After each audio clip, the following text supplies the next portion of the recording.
name is Don Estacio, and I'm an Associate Director for the Office of Adolescent Catechesis and Evangelization. I know we're in difficult times. It can be challenging to plan for faith formation during our current climate. And you must have asked a ton of questions. What kind of social media platform do I use? What kind of platform in general do I use for faith formation? You might be asking a very serious question, something you wanted to discern. What kind of virtual background do I use?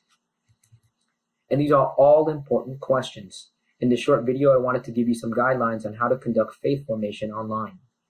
Make sure you're familiar with our social media and safe environment guidelines and policies, because whatever applies offline also applies online. One of the biggest questions we've been getting is, what platforms can we use? The approved platforms for online faith formation are GoToMeeting, Microsoft Teams, Google Meet, and Zoom. At this point of the video, I wanted to go through a quick and basic step-by-step process on what to do.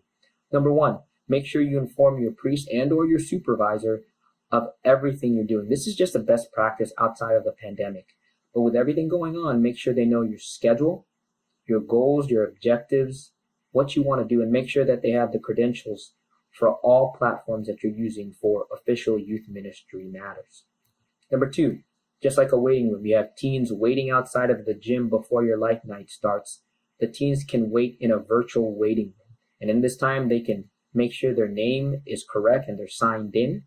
They can make sure their microphone and their video are working properly. Number three, just like real life, we have to take the hand of our teen and we have to accompany him.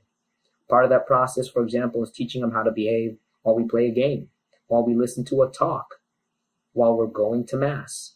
And so you have to give the expectations and what you want when it comes to online faith formation. For example, make sure they have everything prepared beforehand.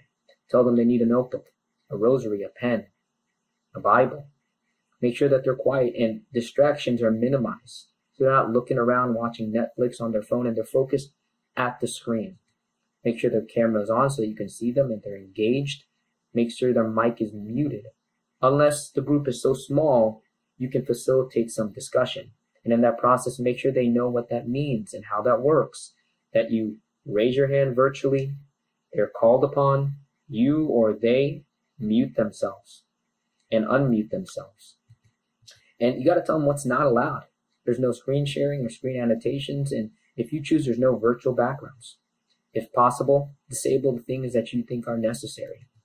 And then lastly, maintain behavioral standards, such as language and attire should not be contrary to the faith, but they should bring people closer to God at best. And make sure they're not in their pajamas. No one should be in their pajamas, right? Number four, do not host a meeting in a bedroom. So all adults and all young people should be in a living space. And ideally, a parent, a guardian, or adult should be close by to a teenager. Number five, ideally, two safe environment adults that are part of your team should be there with the group of young people. And there should be that ratio of 10, at least 10 young people to one adult. And I know there's no manual to this, and we're all trying our best. Keep it up. Keep up the good and hard work. Know that the Oasis is here for you, praying for you. Reach out to us if you need it. God bless. St. Joseph, pray for us.